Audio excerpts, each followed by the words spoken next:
Oi. Boa tarde.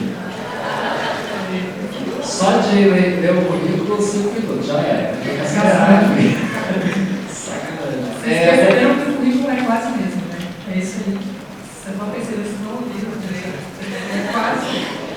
Bom, pessoal, hoje a gente vai falar um pouquinho aí sobre como que a gente pode tornar a educação um pouco mais data-driven, assim, fazer essa coisa acontecer e como o design atua no meio disso tudo.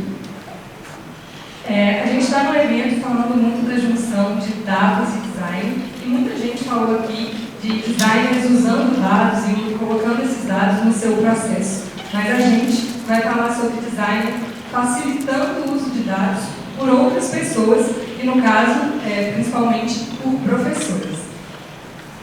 Bom, pessoal, meu nome é Leonardo de Oliveira, já teve aí toda a equipe do currículo, mas o resumo estou lá na PUC Minas com o VideoX e tem um canal Mil Vídeos para quem se interessar, vai ver no e tem as redes aí, né? Eu sou a Cris Paladella, eu construí e implementei setores de experiência do usuário na PUC junto com o Léo, e hoje eu estou lá na Simpa e faço um pouco de outras coisas também, e esses são os meus contatos. Bom, galera, não dá para a gente falar desse assunto sem antes comentar um pouquinho do contexto, né? Qual que é o status quo da educação de hoje, assim, né? A gente sabe que a gente sai desse modelo, assim, meio século XIX, né? Onde tem o detentor do conhecimento de um lado, todo mundo que é ignorante do outro, né? E essa coisa que vem um pouco da Revolução Industrial, assim, né? Só que aí chega lá e a gente teve a educação no século XXI. E aí a gente para pensar, será que muita coisa mudou nesse contexto? Ou a gente só substituiu os papéis por notebooks e a gente continua naquela estrutura de ensino passivo, o professor lá na frente, o aluno sentado atrás? Quando a gente vai observar também, a gente vê que não só o ensino ainda reproduz muito do que vem lá do século XIX, como também o uso de dados ainda não evoluiu muito e o próprio processo de ensino continua muito enraizado padrão, né? E aí, assim, tem a PUC Minas no meio dessa história toda. A PUC Minas tem mais de 60 anos de idade, assim, tem muito tempo que está aí. E ela está tentando se atualizar, né? E aí a gente vai ver que ela tem, inclusive, a parte virtual dela, que tem mais de 20 anos de idade. O que era a internet, gente? 20 anos atrás. A coisa mudou completamente o cenário. A gente está tentando atualizar isso, tentar acompanhar as novas conversas que a gente tem tido hoje. Assim. Sem dúvida, a gente pode dizer que o mercado de educação está passando por uma transformação digital.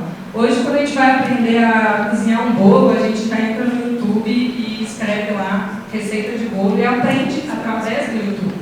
E também a gente tem outros tipos, né, de iniciativas nesse mercado que começam a ter cursos estruturados, com certificado, algumas já apresentaram aqui alguns cases também. Mas a gente tem também grandes players, grandes universidades reconhecidas que já estão no mercado virtual com ensino à distância. E tudo isso gera muito dado. A gente sabe, né, que a transformação digital traz uma inteligência, uma capacidade de ter dados muito maior. E com esse mundaréu de dados, né, a gente fala que depois vem a transformação analítica, né? Porque muitas vezes a gente coleta aquele monte de coisa, não sabe o que faz com aquilo, dado de útil, encostado, assim. E aí a gente tem que analisar isso tudo, né? Ou seja, transformar os nossos dados em conhecimento para tentar gerar ações. Só que assim, dá para medir a educação? Pode medir a educação, né? Se a gente fizesse essa pergunta para um professor, né, ou um gestor ali da educação, é mais ou menos isso aí, assim, que vai chegar para nós. E aí a gente começa a pensar, por que será que eles têm essa reação? Será que é porque a educação é muito subjetiva, né? A gente sempre acaba caindo, nossa, mas como medir algo tão subjetivo como a educação? Será que é porque esses professores, esses gestores não conseguem ver a educação como um negócio e entendem, né, que ela é algo muito mais amplo? Será que é porque essas pessoas têm medo de mudança, medo de tudo que a implantação de dados pode gerar? Bom, galera, e aí vem o nosso primeiro aprendizado, né? Que assim, tudo pode ter métricas. A gente sabe que dói, a gente sabe que dá medo, porque quando você não está acostumado com o seu trabalho sendo medido, assim, é meio intimidador mesmo. Só que assim, é um passo que é necessário para a gente conseguir ser mais competitivo, assim, conseguir entregar alguma coisa que seja mais relevante para as pessoas, né? Aqui a gente está falando de educação, a gente sabe que tem outros meios, né, outras indústrias que também vão ser tão conservadoras ou mais em relação a dados, né? E a gente tem que meio que enfrentar isso, assim, transpor essa barreira. Por exemplo, aqui a gente tem uma ação, algum acontecimento, que a gente quer medir ele através de métricas. Tem alguns que a relação é bem direta e simples. Por exemplo, se a gente fala, vamos medir uma corrida. Cara, é fácil medir uma corrida. A gente pode medir quantos quilômetros eu corri, quanto tempo eu corri, identificar a velocidade que eu corri, meus batimentos cardíacos. Tem várias métricas que são diretamente relacionadas a essa ação de correr. Só que assim, tá, vou concordar.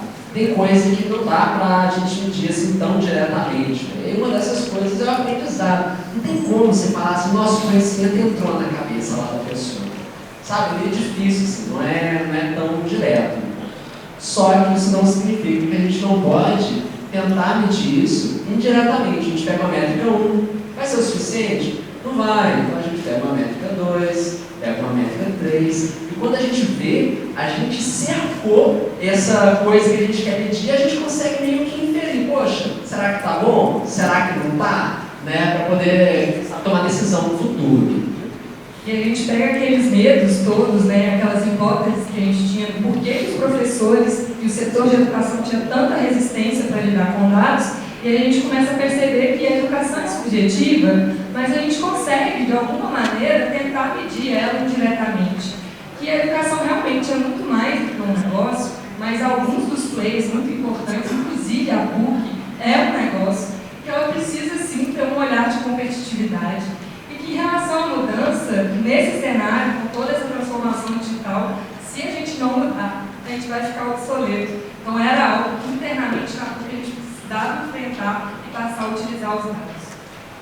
Bom, pessoal, e aí então, tem esse mega desafio aí para nós. Né? Assim, a começar pela gestão. Se a gente falou que no ensino à distância o professor está longe do aluno, a gestão então está tipo no outro continente, não está vendo nada que está acontecendo. E aí, com isso, eles não conseguem tomar decisões. Né? Poxa, como é que eu vou acompanhar as disciplinas? Como é que eu vou saber se está dando certo? Como é que eu vou apoiar meu professor, apoiar meu aluno? Assim?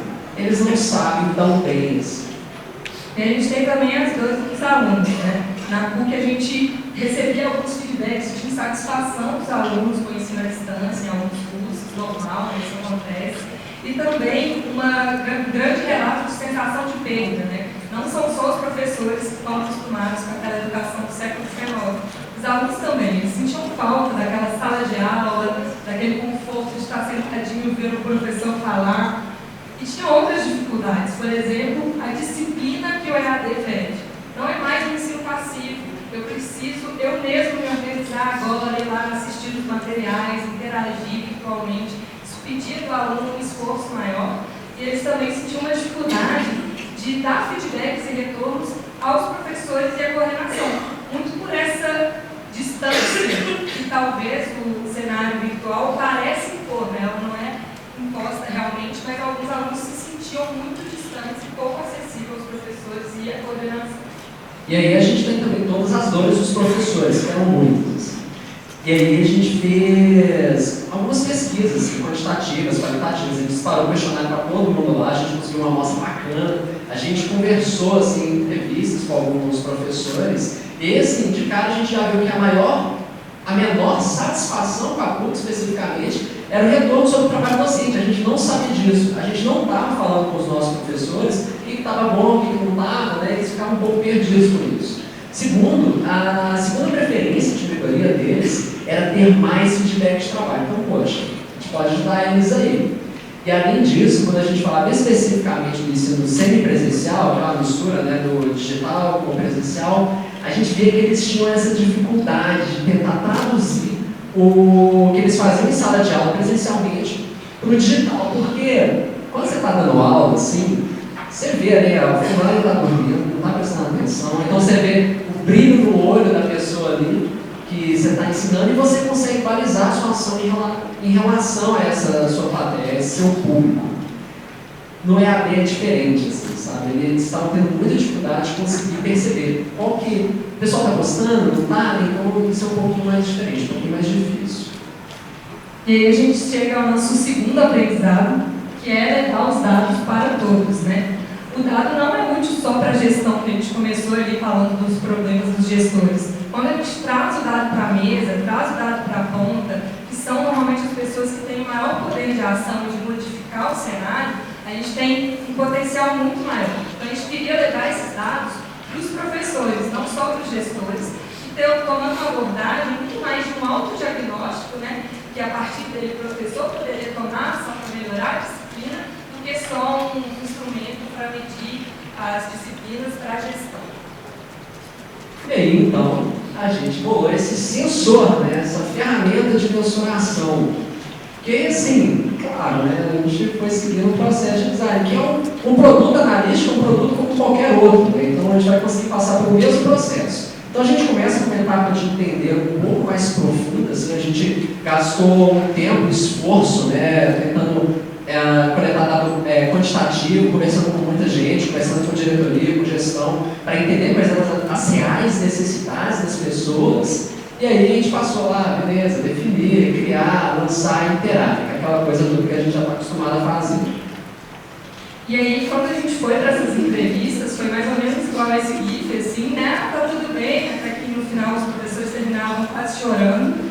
E a gente detectou os principais problemas, assim, quais eram as principais dúvidas dos professores. E eles tinham alguns anseios, né, entre eles. Eu quero saber para quem eu estou dando aula, não estou vendo o rosto desse aluno, não consigo entender quem ele é. Um problema também é como acompanhar tanto aluno ao mesmo tempo. Além disso, eles queriam entender os alunos. Eles estão assistindo os meus materiais? Eles estão gostando do que eles estão vendo lá? E o mais importante, eles estão aprendendo com o que está lá? E eles também ficavam muito na dúvida e tinham muita angústia em relação a como eu melhoro a minha aula. Por onde eu começo? Qual esforço vai ser mais efetivo? E aí era aqui que a gente tinha que trabalhar, então. E aí, assim, quais dados que poderiam ajudar a gente então, a responder essas perguntas especificamente? A gente fala lá dados de visualização, engajamento, evasão, resultados das atividades dos alunos, notas, competências atingidas, satisfação e um monte de outra coisa que podia ajudar a gente a responder essas questões. E aí a gente chega no nosso terceiro aprendizado, que a gente tem que focar no valor e não no dado. Eu sei que dados, principalmente quantitativos, eles são muito atrativos, né? A gente cai, às vezes, na mancada de querer colocar um tanto de número muito bonito e fazer um dashboard maravilhoso.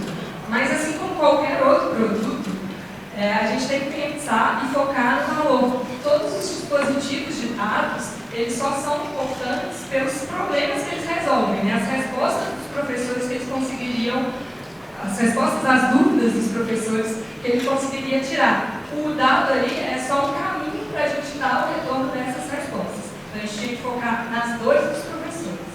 E é isso? Quais dados que a gente tem? Bom. E aí, assim, quais dados que a gente tem, então, para conseguir, né, fazer essa ferramenta, né? A gente conseguia extrair algumas coisas que já existiam na nossa própria plataforma de ensino à distância, né? Aqui são alguns gráficos, né, que na verdade não tinham nada em vista o uso do professor, não entra nessa página porque de fato não ajuda hoje, mas a gente sabia que aquilo era medido, então a gente conseguia recuperar com as APIs e tudo mais e conseguir montar alguma coisa mais automática. E aí a gente chega no nosso quarto aprendizado, que é a gente precisa equilibrar também esforço e impacto do dado. Às vezes tem um dado super legal que vai responder muito às questões ali, no nosso caso, dos professores, mas demoraria 6 meses para desenvolver ele. A gente precisou priorizar os dados que a gente já possuía, que seriam mais fáceis para a gente conseguir, e também uma questão de refletir que tipo de dado que vai compensar para mim escalar e automatizar e que tipo de dado não. Vai ter algum tipo de informação ali que eu não vou precisar necessariamente disponibilizar para todo mundo. Às vezes, algumas informações caberiam só para alguns casos muito específicos e valeria mais a pena eu deixar lá no Excel, se o cara quisesse se aprofundar, do que fazer um grande esforço para disponibilizar isso automático para todo mundo. E aí, assim, né, a gente teve que aprender várias técnicas de visualização de dados. Cada dado se comporta de uma forma diferente, vai ser melhor visualizável de uma forma diferente. E dependendo da forma como a gente for mostrar esse dado, a gente vai estar puxando mais uma ação ou outra ação, né? Então a gente tinha que entender muito bem assim, qual que era o nosso objetivo para poder escolher qual que era a melhor forma de mostrar aquilo para os professores. A gente começou a fazer a solução, como todo o processo de design, na mão, né? E a gente foi pensando como que a gente faz aqueles dados que a gente levantou responderem aquelas perguntas dos professores, e a gente fez vários esboços para conseguir tentar formatar isso aí. Mas aquela máxima, né, que papel aceita tudo, então a gente pegou e jogou dados reais, assim. A gente jogou coisa no Excel, um monte de tabela lá, enorme, com gráficos, porque quando você joga Lorem Y, dólar, média, etc., cabe tudo, né, lindo. Só que aí, quando a gente colocou dado de verdade, inclusive testando com professores, né, para ter a validação deles, para ver se aquilo estava de fato ajudando eles a tomar alguma decisão, que a gente teve alguns insights mais bacanas. E aí, aqui, a gente estava começando, né, para vocês entenderem nosso processo, começando a tentar montar um gráfico para mostrar o desempenho dos alunos nas atividades. Aí a gente começou no papel. E aí depois a gente jogou lá, né, no Excel, e aí, poxa, se a gente organizasse essas atividades por pontuação, olha que loucura, a prova lá que vale 30 pontos fica enorme, e aí as tarefas aqui, ó, ficam pequenininhas, você não consegue nem notar nenhum tipo de variação, assim, mais especificamente, entre o desempenho de uma tarefa e outra, o que dificulta, assim, um pouco algumas decisões dos professores, né? Aí a gente decidiu, então, mostrar em porcentagem, porque aqui eu consigo ter um pouco mais de noção de em que atividade o aluno teve mais dificuldade, será que aquela atividade está com problema, ou será que eu estou com uma falha na transmissão daquele conteúdo, será que os alunos estão com dificuldade nessa matéria específica que eu dei nessa atividade? Aqui, o professor, sabendo, né, das atividades, fica um pouquinho mais claro para ele onde que ele precisa melhorar.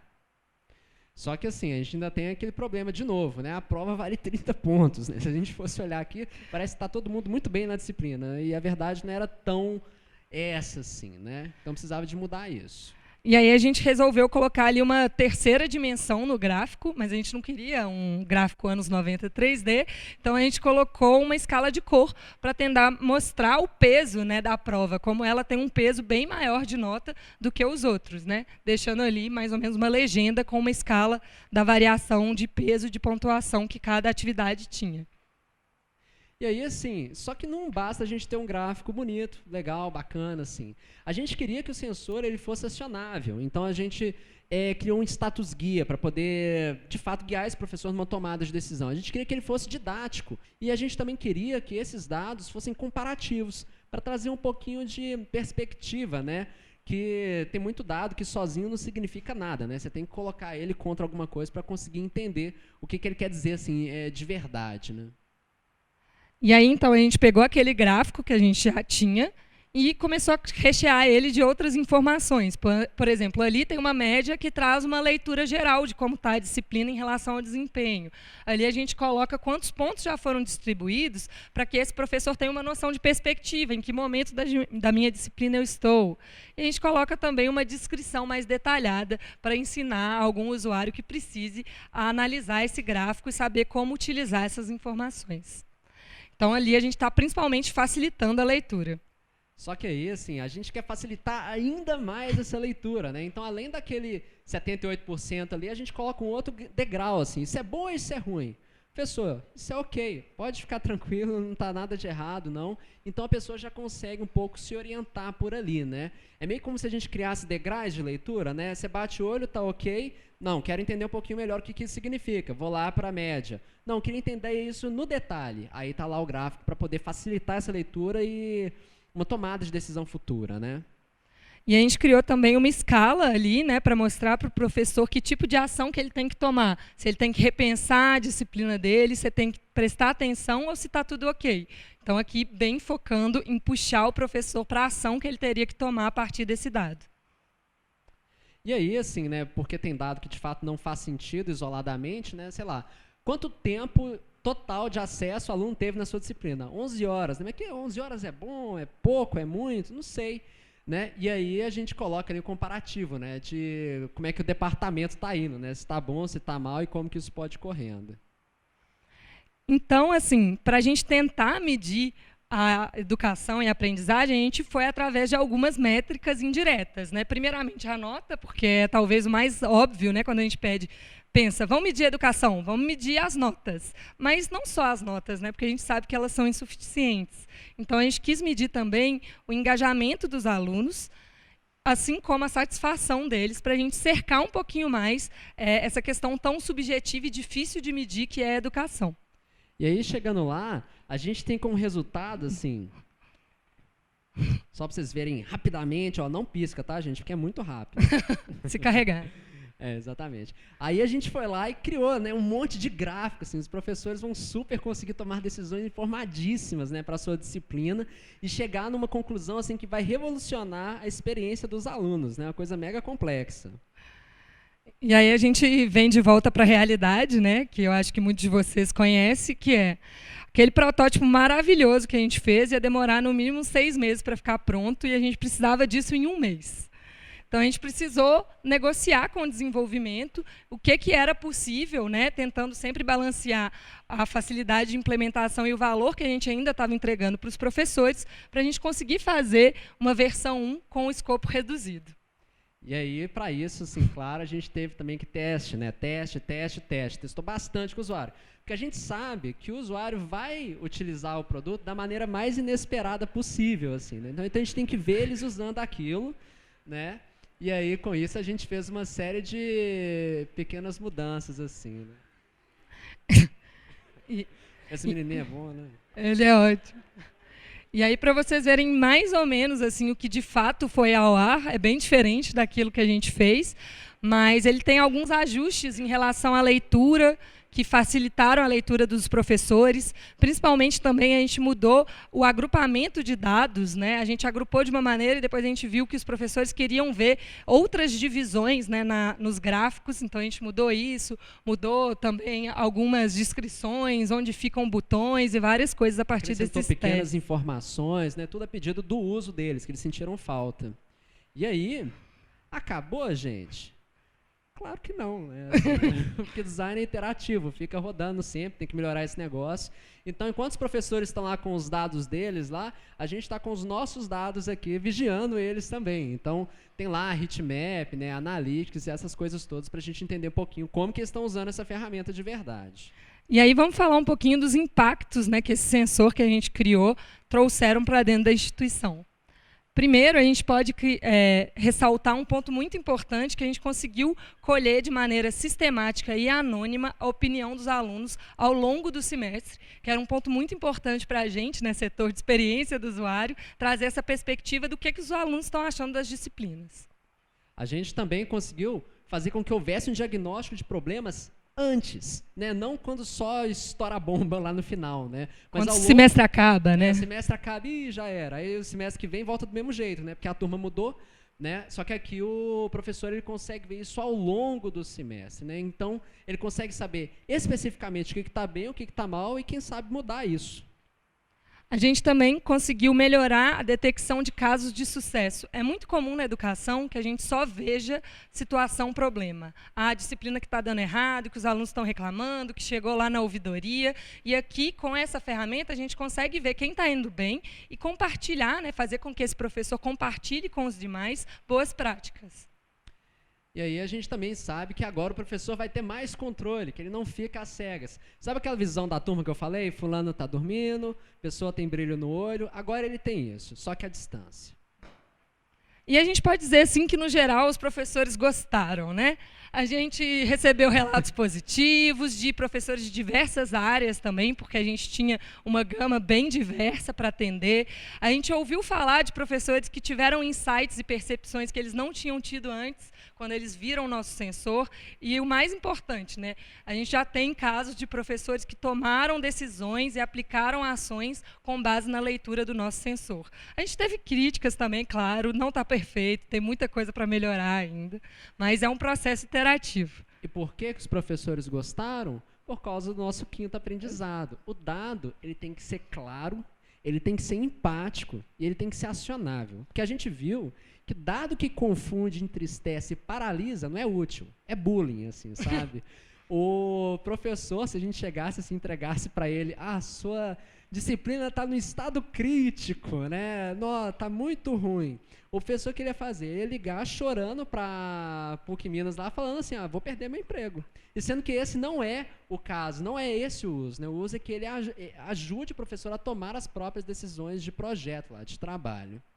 E é isso, né? Menos informação pode ser melhor, não ser punitivo, dar o insight, não só o dado, né? E aí, assim, só para a gente fechar mesmo, os 5 aprendizados que a gente teve nesse caso foram, primeiro, né? Tudo pode ter métrica, mesmo as coisas que a gente não consegue medir diretamente, né? 2, dado é para todo mundo, principalmente lá para a ponta. Desculpa. 3, foco no valor e não no dado, né? O dado é só um caminho para a gente entregar aquele valor.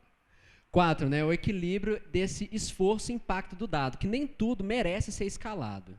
E 5º, a gente tem que tentar deixar o dado mais claro, empático e acionável possível para a gente ser bem propositivo no uso dele. E aí, assim, gente, vocês podem falar, mas isso, poxa, talvez meio trivial, né? Vocês estão medindo esse monte de coisa, a gente fica medindo sempre. A PUC tem mais de 60 anos, era para ser mais que isso. Mas, poxa, gente, a PUC tem mais de 60 anos, a gente tem que começar de algum lugar. Às vezes é difícil de mexer essa máquina enorme, né? Então, a gente está molhando o pé. E se você vê que na empresa que você trabalha, etc., tem essa barreira, dá para você começar isso aos poucos. Para, quem sabe, assim, né, no futuro mais ou menos próximo, a gente pular assim, de ponta nessa coisa toda de dado aí, e tomar decisões mais bem informadas. Obrigado. Obrigada, gente.